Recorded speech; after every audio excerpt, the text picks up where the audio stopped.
안녕하세요. 저는 일산에 사는 30대 남자입니다. 제가 더 이상 저와 같은 피해자가 생기지 않았으면 좋겠다고 생각해서 익명의 힘을 빌려 이곳에 글을 올리게 되었습니다.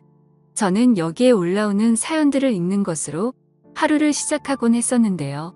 그런 제가 글을 쓰고 있을 거라고는 생각을 못했습니다. 사연을 읽다 보니 저도 최근에 어처구니 없는 일을 겪게 되어서 여러분들께 들려드리려고요. 저는 2년 전에 파혼을 경험한 적이 있어요. 꽤 오랫동안 만났던 여자친구와 결혼을 약속했었는데 결국의 끝은 파혼이네요. 그 뒤로는 아직 좋은 짝을 만나지 못해서 이렇게 혼자 살고 있어요. 그렇다고 여자친구에게 문제가 있어서 파혼한 건 아니었고요. 제가 먼저 파혼하자고 했지만 사실은 저희 집안 때문에 제가 파혼을 당한 거나 마찬가지였어요. 여자친구의 집안은 부모님 두 분 다 건강하게 살아계시고 아버님께서 사업을 하고 있어서 꽤나 잘 사는 편이었거든요. 반면 저는 그에 비해 홀아버지 밑에서 자랐고 지극히 평범한 월급쟁이 집안이었어요.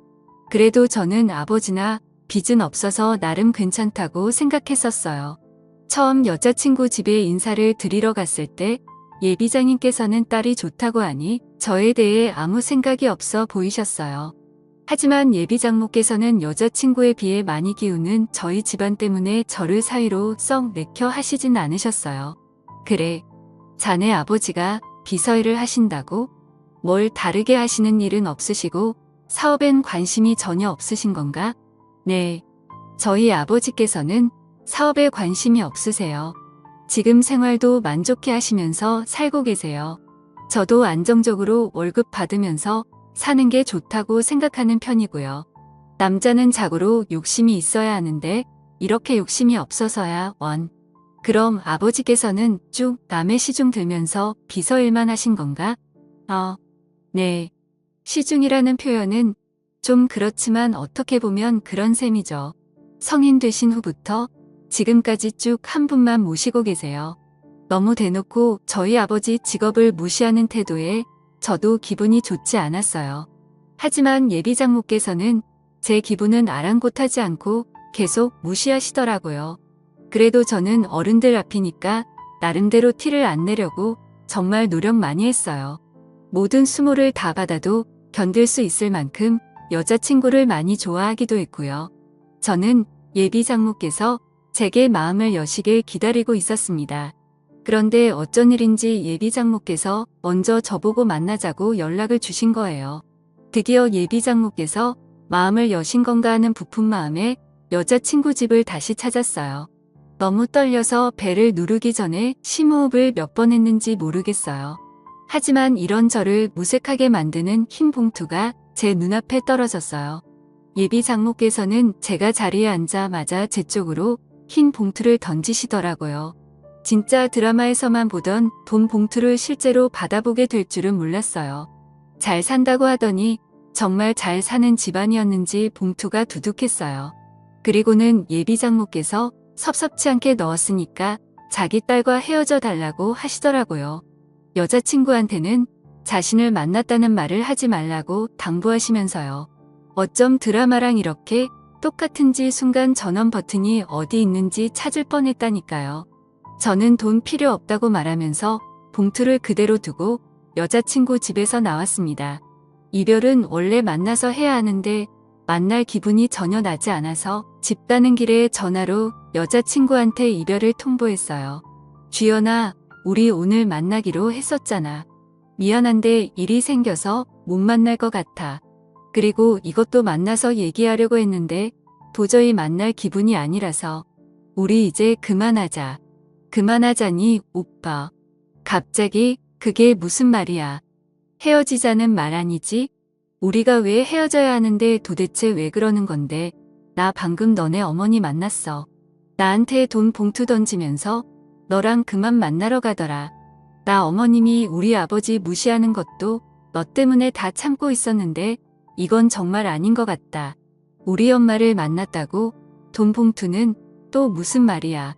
오빠 내가 엄마한테 잘 말할게. 내가 설득할 수 있어. 그러니까 헤어지자고만 하지 마. 내가 잘못했어. 내가 엄마 대신 사과할게. 너가 잘못한 게 아닌데 왜 너가 사과해? 사과할 사람은 따로 있지. 난 더 이상 이렇게는 못 살 것 같아. 미안해, 끊을게. 저는 결국 여자친구한테 예비 장모와 있었던 일을 이야기하게 되었어요. 여자친구는 곧장 예비 장모에게 따진 것인지 얼마 지나지 않아서 예비 장모에게 연락이 오더라고요. 내가 주연이한테 말하지 말라고 그렇게 얘기했는데 글쎄 주연이 한테 일러 바쳤니? 왜 그 돈으로는 부족했던 거야. 그럼 더 줄게.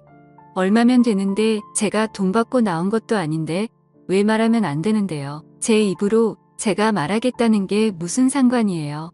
어머니께서는 무슨 일이든 이렇게 돈으로 해결하셨어요. 그래 돈이면 다 되는 거 아니니? 돈만 주어주면 다들 조용히 입 다물더라. 너가 돈을 가져본 적이 없어서 모르나 본데 세상은 원래 돈으로 살아가는 거야.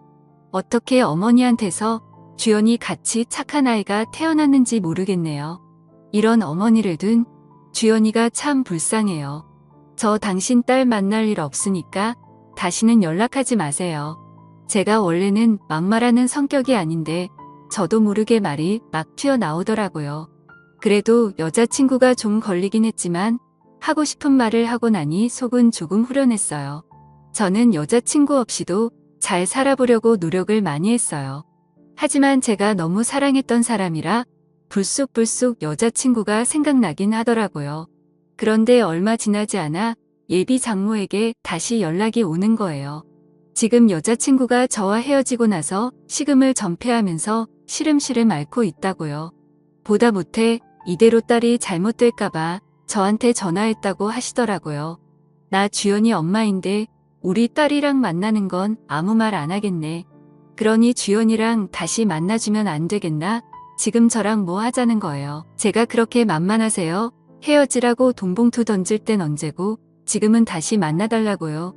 지금 주연이가 많이 아파. 자네랑 헤어진 이후로 밥도 안 먹고 방에서 나오질 않아. 혼자서 시름시름 앓고 있는데 힘이 된 사람이 할 수 있는 게 이거밖에 없는 것 같아서 전화했어. 주연이 저렇게 만드신 건 어머니예요. 어머니가 그때 제게 돈봉투만 던지지 않으셨어도 저희는 이렇게 헤어지지 않았어요. 알아요. 그래. 다 내 잘못이야. 그러니 우리 주연이를 봐서라도 한 번만 용서해주면 안 되겠나. 내가 다시는 둘이 만나는 걸로 아무 말하지 않겠네. 솔직히 이때까지 예비 장모가 했던 말과 행동을 생각해보면 다시 만나고 싶지 않았어요. 예비 장모와 전화를 마치고 정말 오랫동안 고민을 많이 했어요. 애타게 기다리던 예비 장모에게 사과 문자까지 올 정도였으니까요. 하지만 저는 여자친구를 생각했던 것보다 훨씬 더 사랑했더라고요. 저는 결국 여자친구가 저와 헤어지고 힘들어한다는 말이 계속 머리에 맴돌아서 여자친구에게 연락해 다시 만나자고 했죠. 예비 장모는 저와 다시 만나는 동안 예비 장모를 설득한 것인지 예비 장모가 먼저 여자친구한테 상견례를 하자고 말했다 하더라고요.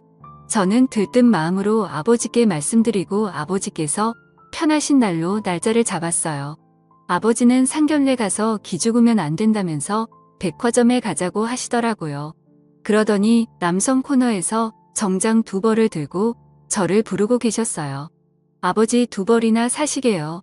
어차피 상견례 한 번만 하는 건데 한 벌이면 되지 않을까요? 아니면 저보고 둘 중에 하나 골라달라는 말씀이세요? 아니 하나는 내 옷이야.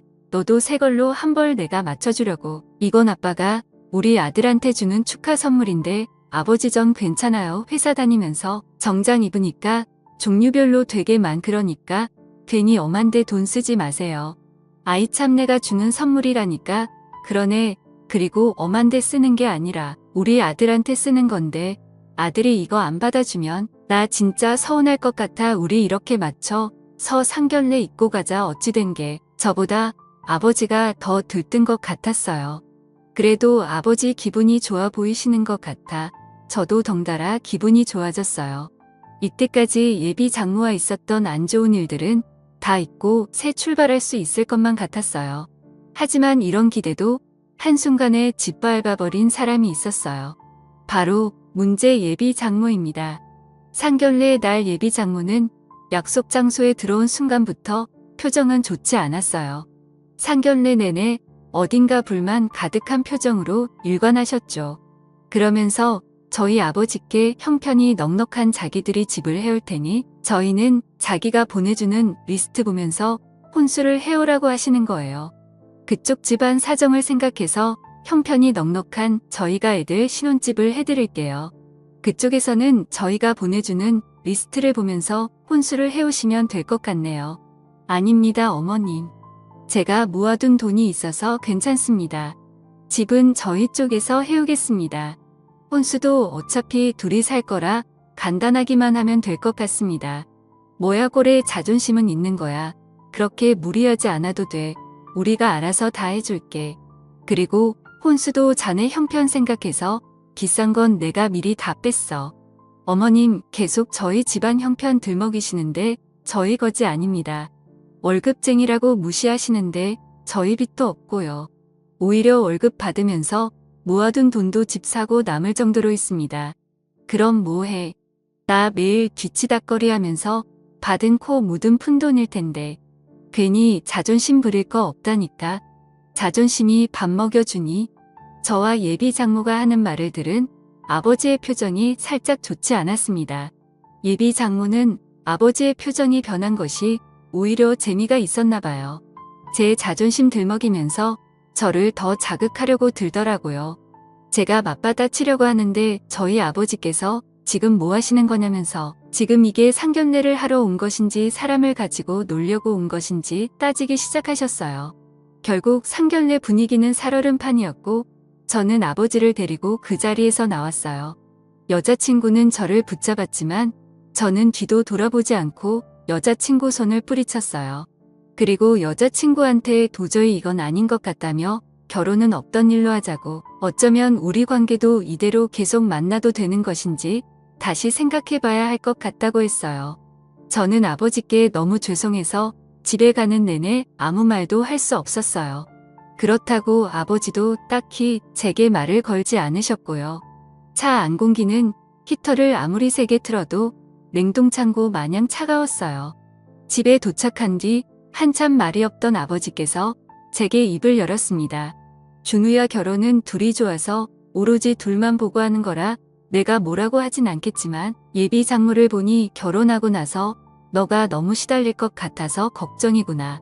저도 오늘 겪어보니 결혼은 아닌 것 같아요. 이미 여자친구한테는 파혼하겠다고 말해놨어요. 괜히 저 때문에 이런 수모를 겪은 것 같아서 죄송해요. 내가 죄송할 게 뭐가 있어. 내 잘못도 아닌데. 오히려 내가 너한테 미안하지. 부유한 과정에서 태어났어야 했는데 내가 정말 미안하구나. 그게 무슨 말씀이세요? 전 아버지 아들인 게 정말 자랑스러워요. 그러니까 그런 생각 다시는 하지 마세요. 아셨죠? 제가 파혼한 후에도 아버지는 하시던 비서일을 꾸준히 계속하셨어요. 그런데 아버지께서 모시던 회장님 이제 나이가 많으셔서 그런지 체력이 예전 같지 않아서 회사를 누군가에게 물려줘야 하는 상황이었나 봐요. 하지만 회장님은 평생을 자식 없이 아내분과 단둘이 살았어서 물려줄 자손이 없었어요. 회장님께서는 회사를 믿고 맡길 수 있는 사람이 아버지밖에 없다면서 아버지께 자신의 뒤를 이어주면 안 되겠냐는 제안을 하셨다고 하더라고요. 아버지는 그 제안을 아직 받아들이지 못하고 제게 고민 상담을 하시더라고요. 그런데 그 회사는 아버지 인생의 절반을 바친 회사 아니에요. 회장님 옆에 있으면서 보고 배운 아버지가 회사를 제일 잘할 거 아니에요. 그렇긴 하지. 내가 회장님 옆에서 보필한 지가 무려 30년이 넘었으니까 거의 첫 설립 때부터 내가 늘 회장님과 함께 했었지. 그러니까요. 회장님만큼이나 회사를 잘하는 직원은 아버지밖에 안 계실 거예요. 그러니 회장님도 아버지께 믿고 회사를 맡기시려는 게 아니겠어요. 천천히 잘 생각해 보세요. 저는 아버지께 너무 성급하게 받지도 거절하지도 말라고 당부드렸어요. 충분히 생각을 하신 후에 결정하셔도 늦지 않다고 말이에요. 아버지는 오랜 고민 끝에 회장님의 제안을 받아들이기로 하셨어요. 그렇게 회장님이 되신 아버지는 거만해지지도 않고 오히려 예전보다 더 검소하게 사셨어요. 직원들 복지도 챙길 수 있는 건 아낌없이 다 챙겨주면서 퇴사율 0%를 기록하셨죠. 아버지께서 회사를 받으신 후로 더 승승장구했습니다. 가끔 전 회장님께서 놀러 오시면 흡족해하면서 역시 자신이 사람을 잘 봤다며 칭찬해 주시고 나셨어요. 그러다 아버지는 회사에서 예상치 못한 사람을 발견하게 되었어요. 그건 바로 저의 전 예비장인이었는데요. 로비에서 시끄러운 소리가 들리는 것 같아서 아버지께서 가던 길을 멈추고 고개를 돌리셨대요. 그런데 예비장인이 로비에서 회장님 좀 만나게 해달라면서 애원하고 있었다고 하더라고요. 그래서 아버지께서 무슨 일인가 싶어서 그쪽으로 다가가셨대요. 도대체 무슨 일이시길래 여기서 이렇게 시끄럽게 소란을 피우십니까? 하실 말씀이 뭔지 저한테 한번 말해 보시겠어요? 혹시 회장님 어디 계신지 아십니까? 이게 비서한테 할 말은 아니고 급히 중요하게 회장님께 직접 해야 할 말이 있어서 그럽니다. 네, 급히 중요하게 저한테 말씀하세요. 제가 바로 이 회사 회장 되는 사람입니다. 그래서 할 말이 무엇인가요? 저도 바쁘니 얼른 들어가 봐야 하는데 당신이 회장이라고요? 거짓말 치지 마세요. 빚으라는 거 뻔히 아는데 어떻게 당신이 이 회사 회장이란 말이에요. 이분이 저희 회사 회장님 맞으십니다. 제가 여기 계신 회장님 비서고요. 혹시 자리가 불편하시면 위층 회장실로 안내해드리겠습니다. 아, 그러면 다름이 아니라 저희 회사 투자권으로 계약한 게 있었는데 이번에 계약이 만료되면서 재계약이 불발됐습니다. 그래서 제가 직접 회장님을 만나 뵙고자 이렇게 찾아오게 되었습니다. 아, 그래요? 저는 처음 듣는 일인데 일단 알겠습니다. 서류 잘 검토해 보도록 하죠. 그럼 사장님께서는 이만 돌아가 주시면 감사하겠네요. 예비장인은 제 차 잘 봐달라면서 인사하고 돌아가셨다고 하더라고요. 아버지께서는 모든 일을 혼자 결정하지 않으셨던 분이시라 이번에도 제게 의논을 하시더라고요. 아들아, 내가 어떻게 해야 하는 걸까? 지난 날은 다 잊고 재계약을 해줘야 하는 것일까? 아니면 그냥 이대로 모른 척 해야 하는 걸까? 아버지, 절대 재계약 해주지 마세요. 어차피 두 번 다시 볼 사람들 아니에요. 뭘 망설이세요? 그냥 아무것도 해주지 마세요. 하지만 내가 투자를 해주지 않는다면 그 회사는 망하게 될 것이야. 우리 회사가 제법 많이 투자를 해주고 있었더라고. 이제껏 저희한테 했던 말과 행동들 기억 안 나세요? 그 집안에 당한 것들 벌써 잊으신 거냐고요. 저는 절대 반대예요. 아버지는 저의 완강한 반대에도 생계가 달려있다 보니 많이 망설이는 눈치셨어요. 저는 결국 아버지께 며칠만 더 고민해보라고 말하고 방으로 들어갔어요. 하지만 예비장인에게 들은 것인지 그걸 못 참고 다음날 예비장모가 아버지를 찾아왔다고 하더라고요. 그러더니 사람들이 보든 말든 무릎부터 꿇고 사정하기 시작했다고 해요. 사돈, 우리 사돈 될 뻔한 사이잖아요. 그러니까 저희 한 번만 도와주세요. 이번에 계약 못하면 저희 회사 진짜 망해요. 직원들 월급도 줘야 하는데 제발 살려주세요. 일단 제가 서류 잘 검토해 보도록 하겠습니다. 그러니 이만 돌아가세요. 지금 사람들 다 보고 있습니다. 사돈께서 약속하시기 전까지는 저는 한 발자국도 못 갑니다. 사돈도 힘들게 살아와서 아실 것 아닙니까? 지금 누구보다 저의 심정 아실 것 아니에요. 죄송하지만 전 힘들게 살아온 적이 없습니다. 누가 보면 저희가 가난뱅이였는 줄 알겠어요. 단지 월급쟁이라서 힘들게 살았을 거라고 생각하십니까? 지금 힘들어 보이시는 건 그쪽인 것 같네요. 사돈 그쪽이라니요. 아무리 제가 지금 사돈 바짓가랑이를 잡고 빌고 있다지만 말 정말 섭섭하게 하시네요. 그쪽이 뭡니까? 그쪽이 제가 그쪽이라고 하니까 섭섭하세요. 제가 비서일 한다고 했을 때 이미 그쪽으로 호칭 정리 끝난 것 아니? 없나요? 정말 변하신 게 하나도 없으시네요. 아버지는 솔직히 예비 장모께서 사람 다 보는 앞에서 무릎을 꿇길래 순간 마음이 약해지셨다고 해요. 하지만 제가 했던 말이 떠오르면서 그때의 수모가 생각나는 동시에 변하지 않는 예비 장모의 태도가 아버지 마음을 돌리는데 한몫한 것 같았어요. 울면서 빌어도 모자랄 판에 저렇게 목에 핏대 세우면서 따지고 들고 있으니 돈으로 흥한 자 돈으로 망하게 만들고 싶다는 생각이 들었다고 하더라고요. 그래서 결론은 아버지께서 재계약을 하지 않으셨다고 합니다. 투자를 받지 못한 예비장인의 회사는 그렇게 직원 월급도 못 주고 망하게 되었다고 하더라고요. 아버지도 자신이 그렇게 독한 면이 있었는지 몰랐다고 하더라고요. 저는 예비장인이 그렇게 된 것이 아버지 탓이 아니니까 너무 개의치 말라고 했어요. 이렇게까지 된 건 다 자기들 업이 아니겠어요. 뿌린 대로 거둔다는 말이 있잖아요. 예비장인 장모가 뿌린 씨가 딱 그 정도라는 거예요.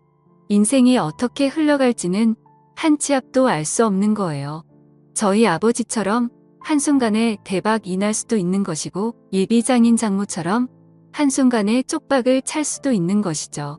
여러분들은 남을 무시하지 말고 서로의 가치를 인정해 주셨으면 좋겠어요. 그렇다면 언젠간 기적이라는 것이 일어날 수도 있답니다. 지금까지 저의 이야기를 들어주셔서 감사해요. 모든 여러분들 행복하세요.